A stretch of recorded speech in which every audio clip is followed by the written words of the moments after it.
Essa matéria do G1 aqui diz o seguinte: Tebet, Simone Tebet, que é a ministra do Lula, diz que para o arcabouço fiscal dar certo, será necessário ampliar receitas em 150 bilhões de reais. Segundo a ministra do Planejamento, a equipe econômica comandada pelo Ministério da Fazenda anunciará as fontes dos recursos extras necessários.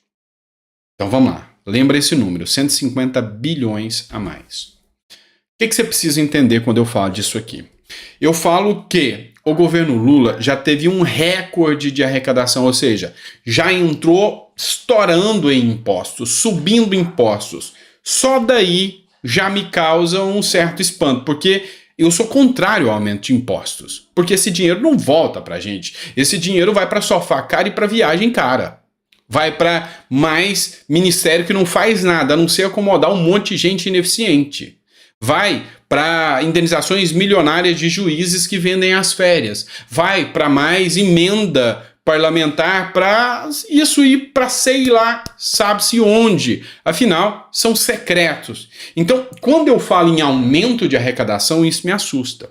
E a grande questão é que nós já tivemos um recorde de aumento de arrecadação, ou seja, gastamos muito mais. Eu tô aqui para te lembrar. Lembra que assim que terminou as eleições, Lula, através do Lira, passou uma PEC de um arcabouço fiscal, de um teto de gastos, que liberou mais de 200 bilhões de gastos? Pois é. Então isso passou, Lula aproveitou tudo isso e agora ele quer ampliar em mais 150 bilhões a receita. É 150 bilhões de reais que você e eu vamos ter que pagar do nosso próprio bolso. É dinheiro que sai do nosso bolso. E aí você vai entender que quando isso acontece, quando você vê uma matéria como essa, que está aqui publicada na Globo, que precisa ampliar a receita, você pensa, isso não me atinge. Aí é um ledo engano, porque aí você vai ver uma matéria como essa. A reforma tributária pode aumentar impostos de alimentos da cesta básica. O projeto substitutivo da reforma, apresentado na Câmara dos Deputados, pode aumentar impostos de alimentos que formam a cesta básica da população brasileira, segundo alertam especialistas. Nós temos um sistema tributário hoje arcaico. Por quê? Porque grande parte é baseado no consumo. Então vamos entender o seguinte: se eu consumo mais, eu gasto mais. E se eu pegar na proporção do que eu ganho, vamos lá, eu vou pegar um juiz com um salário de 35 mil reais. Ele come melhor do que um pobre, que ganha um salário mínimo, não come? Mas o pobre, ele vai segurar daqui, segurar dali, e esse pobre vai conseguir fazer a sua cesta básica com 800 reais. Isso na melhor das hipóteses.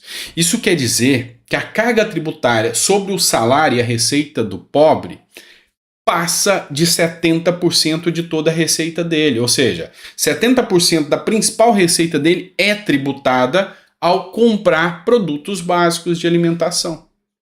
Então, vamos olhar na proporção do que é tributado na compra, na comercialização de um pobre. O juiz rico, ele ganha 35 mil por mês. E é lógico que ele vai comer muito melhor do que o pobre. Então o juiz vai gastar R$ 3.500 para sua renda básica, para seu consumo básico de alimentação. É lógico que ele vai comprar coisas melhores, um vinhozinho, alguma coisa. Então vamos pular de 800 para 3.500. Na prática, a renda do pobre assalariado é quase 70% incluso na tributação. A renda do juiz que ganha 35 e gasta 3,5 é só 10%. Você está vendo quando todo esse sistema é voltado para deixar o pobre cada vez mais pobre? Esse é o sistema que existe e que precisa ser repensado de uma forma que exista realmente uma definição melhor das receitas tributárias e para onde ela vai.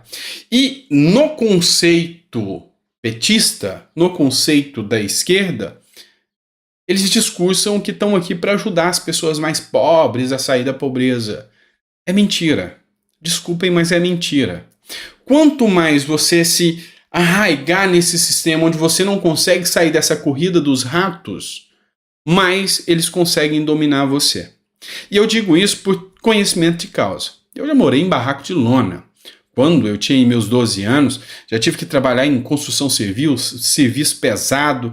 E aí, quando você consegue sair desse sistema, olhar de fora e falar, eu consigo sair, subir e se tornar alguém que não depende mais de todo esse sistema e que consegue observar como o sistema funciona, aí você consegue sair. E é aí que eu defendo o livre mercado e é aí que eu defendo o liberalismo.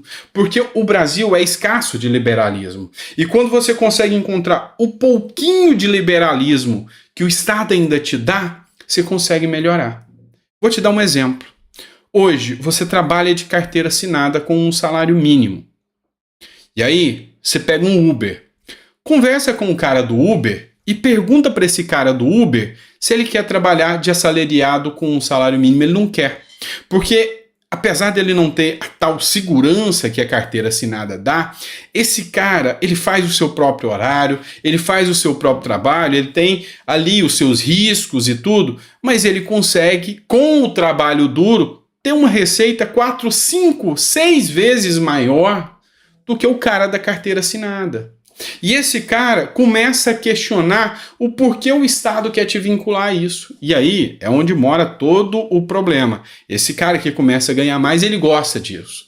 E aí ele vê que o Estado não te ajuda. Ele é um parasita que te atrapalha. Então você tem que entender o seguinte: não há nada que o Estado te dê que ele não tenha tirado 2, 3 vezes a mais, desviado parte, usado parte de forma equivocada